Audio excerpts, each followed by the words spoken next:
in time-honored fashion, I'll actually address the big first part of the question in this about relatable and the emotive nature of virtual beings, because that's our speciality. By way of introduction, I am CEO and co-founder of Charisma AI, interactive storytelling platform, and our focus is powering charismatic virtual beings, pun intended. And in essence, what we're looking at the moment is that there is an incredibly strong innovation in how digital humans look. They look fantastic, but they don't have the personality. And that is critical as we start to get some form of sort of realism. So what I want to cover is in the short time we have in the next sort of 20 odd minutes, three topics. First is how to create an emotive engine to power these virtual beings. The second is to outline a map of character and narrative design for relatable characters, and relatable is an important word as well. And then the third piece is around the importance of a cast of multiple virtual characters in immersive narratives. Part one is around emotive engines, and what I want to show is a piece of work we did with our friends at Warner Brothers, who some of you here today will be familiar with, and was a proof of concept around Justice League and specifically Steppenwolf. Now, what's interesting here is that I suppose the way virtual beings have evolved has been around information, whether that's Siri or Alexa or that sort of informational focus. But what we want to look at is something which makes you feel something and something which can respond. So if I play a little intro of what that looked like, with thanks to the team here who are part of the Warner Brothers Innovation team and XR Stories, an academic research institution in the UK. I'm Steppenwolf. And you look scared. Are you scared, human? Yes, I am scared. Good. You are right to be scared. I have broken 100,000 worlds in dark sides now, and now I will break your planet Earth. But there is something in my way. I need a human to infiltrate the Justice League. Do you think that could be me?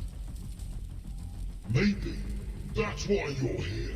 Think of this as an audition to save your planet. So, tell me, does having a purpose like this appeal to you? If it involves saving planet Earth, then definitely.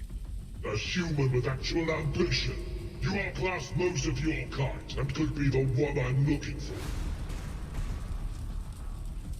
Do you have a name, Primitive? Yes, my name is Guy.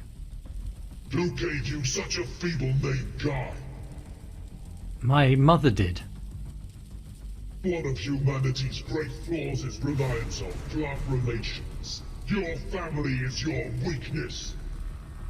So if we leave Steppenwolf there insulting my family, let me show you a bit behind the scenes of how that works. So within the Charisma engine, by the way, it's important to say that what you were seeing there was real-time rendered. So this is a real-time application built in the Unreal Engine and powered in real time, listening to what I'm saying and responding as an interactive script. So in this instance, for example, in Charisma, with the piece of script that is written is I am Steppenwolf. But if I go into a bit more detail around this, I want to look at the emotions that can power that performance. And part of that, because we're in an interactive environment, is based around relationship. So the relationship between the player, the audience, and that character is critical to the way that the story evolves, and indeed that relationship evolves. So that could be hostile, as you saw, or friendly. But even on a more granular level, we can still pick our character and change the feelings that they're having at the moment. So if Steppenwolf here feels pride, I can dial up the intensity, and then dial up the duration of that over a period of nodes. And again, this is starting to make these characters more relatable because they feel, which is a critical part of it. Now, it is important, obviously, that we don't just have this as a single monologue in the same way that I guess traditional media has, from auteur up onto screen. This is now an interactive dialogue, and the player or the audience is a participant in the story, and therefore the characters need something to respond to. So in our instance, what we've got is the ability for the character to respond to something based on what a particular player has said. And that might be that the player said something thumbs up, broadly positive, thumbs down, broadly negative. Or indeed, you could do something slightly more specific. So let's say our character says, what is your favorite city? And what we write in here is, I like Italy, I like France, or I like Spain. But the player says, I like Germany. This is now pattern matched to be recognized as a European country, and therefore will head down that particular pathway. So the purpose of showing this is to say that where previously, I guess, in the last iteration of these sorts of character designs, we were locked into JavaScript or some form of pretty rigid technology. By integrating machine learning, integrating natural language processing, and these elements of AI, we're able to create these sorts of experiences which are much more broad-ranging. The other thing, of course, is that they're persistent as we move into a metaverse world. So it's not just enough to have an experience where you go in and then you come out and then you go in again and it doesn't know who you are. The characters don't know what you've done before, don't know what you've said. It is vital that memories are part of this whole experience. So using this example, we can see that we've got a word or a sentence or anything that audience member or that player has done within the world. They may have knocked over a water glass. They may have said something bad to one of the other characters, and that can filter into that character design. So within that context, if that all rolls up into the script that you just saw into that particular example, you can see here what that looks like with the analytics and so forth sitting in between the nodes, that the script goes from one to another as it is delivered, and by the way, choreographed, because that's another part of the emotional experiences. We want those characters not only just to deliver a line, but to feel that line, because this again is going to make them more relatable. Here are those player nodes and memory nodes, which I just showed you there. So that is really a little bit of a tour under the hood. What it ended up looking like when we were looking at sort of extending this virtual production model, making it more extensible across different production pathways, is we might have, Steppenwolf here looking angry, responding to a particular thing that a player has said, and then we add in the audio. And this again has been generated in real time, And you responding to the script. So again, interesting for those of you who are interested in that workflow. It goes from text script into audio performance and into animation as a consistent loop throughout the whole experience. And as I say, my name is Guy, and everyone comes back saying, Guy, what a feeble name. You can see how that is dynamic text right there. So having covered off a bit of what that emotion engine looks like, the emotive part of those characters, we then need to look at what the character design map is. Now, this is, an outline that we use a bit as inspiration. I've seen other people use as well. Now, what is interesting for us is that there are many different ways to define a character. Some are academic, some come from psychology, some come from entertainment, some come from, other different walks of study. Well, the way that we look at this is through actionable emotions. And the importance of having those actionable emotions is because we're in an interactive environment where something should happen.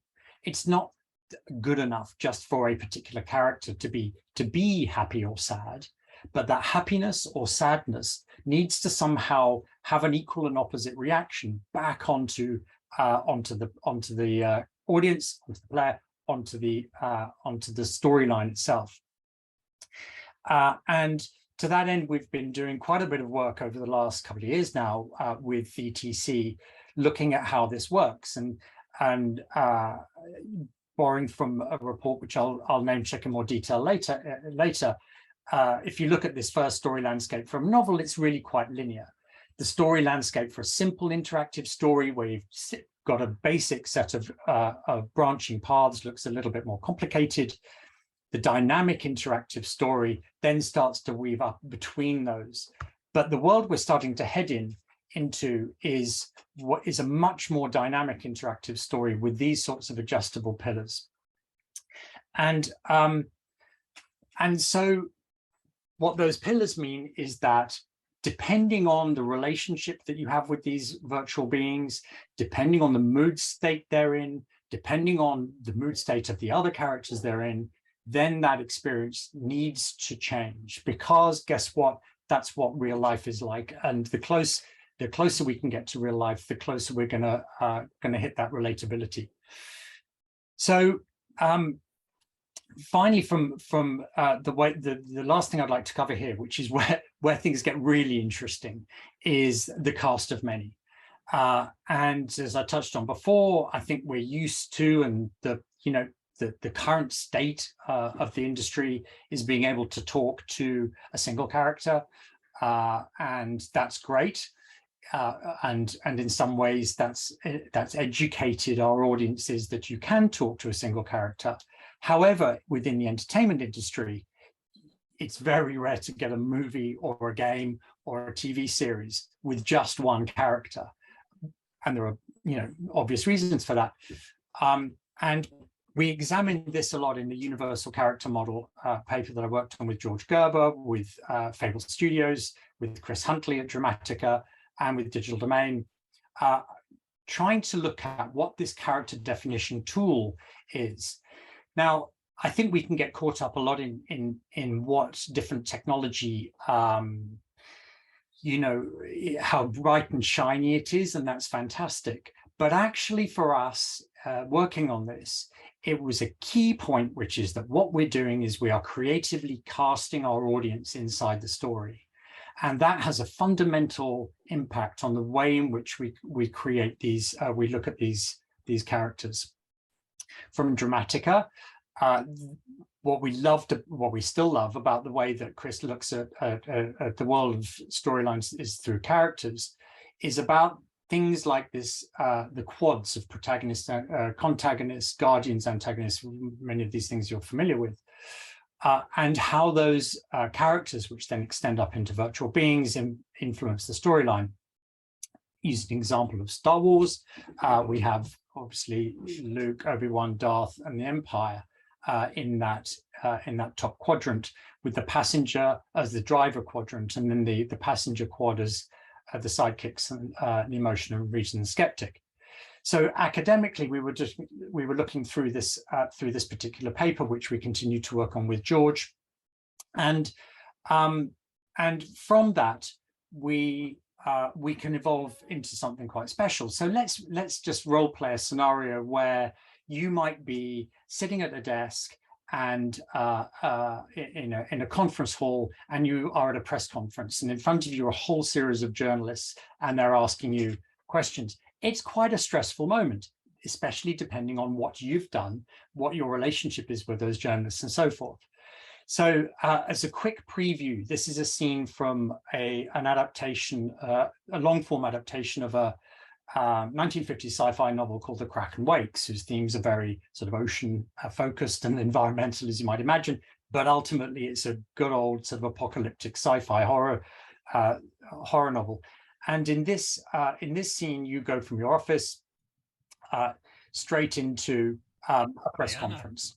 Were you scared for your life when you saw the fireballs? No, I wasn't scared at all. Mike, how about you? Did you fear for yours and your wife's life? Phyllis here is a safe pair of hands. Phyllis, you were on your honeymoon when the fireballs struck. What were you wearing when it happened? Phyllis, can we see your engagement ring? Phyllis, would you say Mike is a romantic Next husband? question, please. Rihanna, or shall I call you Fireball Guru? Don't call me that. So what you can see there is a scripted environment where we've got the player in the middle of multiple characters all of whom have their relationships which are being managed depending on what the player has done. And that's the point of casting the audience into these characters, into these scenarios, so that the characters become more believable. So in the coming months, and I think you'll hear quite a lot later about newer versions of AI.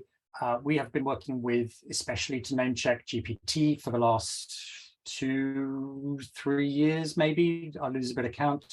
And for us, this is a critical part of being able to support these sorts of virtual beings. And our response to it is an R&D project we have called Project Electric Sheep, which is wonderful. Is a sort of GPT-3 powered dream simulator, which you can see here. What do you wish to dream about? A perfect world. So what we're seeing here is not just the dialogue that's being generated, but the textures, that graph, the buildings, the architecture, the characters, the faces, and yes, what they say, generated in real time. It will be a dream come true world for the human race. People won't have to weather any more economic droughts, wars, or disputes. It'll be wonderful. I had a picture of a heavenly, blissful place in my head as a child.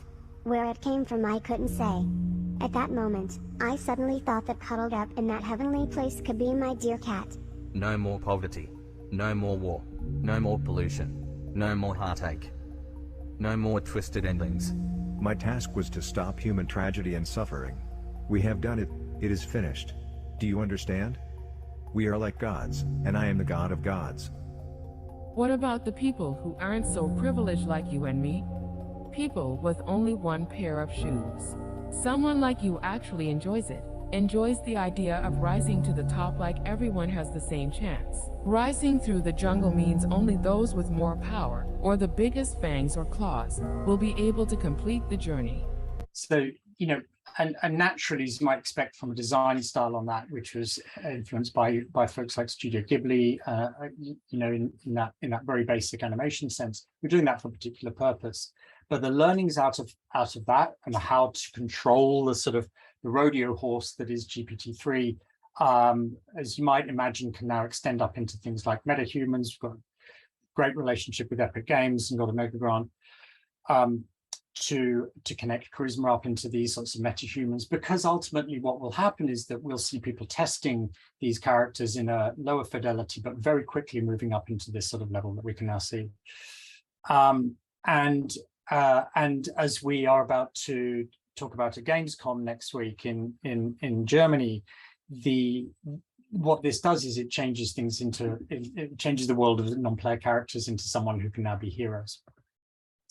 So just to recap, I suppose from our perspective, our focus is on these characters.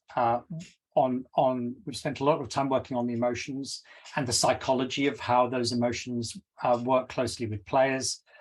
Making sure that the characters are reacting naturally and they're not saying things like, I'm sorry, I don't understand what you said, or, closer to more call center type experiences. And then to make sure that they go across all platforms, as you might expect as standard these days. So looking at this and sort of extending it, and definitely not wanting to anthropomorphize too much, but if there were to be a manifesto for virtual beings, this is things that they might want and that we certainly look at. Conversation, not Q&A. It's very easy in this sort of virtual being design to fall into a question and answer session, but actually to have a character which is on the front foot, which is more dominant, which is taking a lead in conversations, is a simple creative thing to do that can make these more relatable.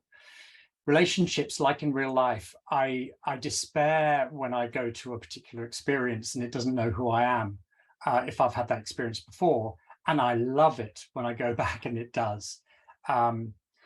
Context is critical, and not just backstory. Backstory is great, and we could train, an AI system to know the backstory of a particular character simply.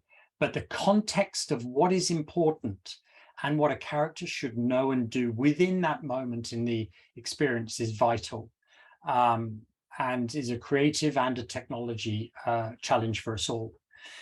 We should have storylines that evoke emotion not only in our audiences, but in the characters, the virtual beings themselves, and that they should be consistent. You know, these characters want consistency, not just a GPT-3 loop, and that's a challenge to do for all of us in the coming series. And finally, that it's a social experience. It's not solitude. These virtual beings want to be part of a family of virtual beings, and from an entertainment and storytelling perspective, that's what really brings it to life, we think, for the audiences who want to engage more deeply in these stories. So that is the beginning. I hope you found that useful. As you might expect, if I were a metahuman, or which in some bizarre universe I am, but also the real person you're seeing here today, easy to contact, and love conversations about these sorts of things. That's my details, those are my contacts, and thank you very much indeed.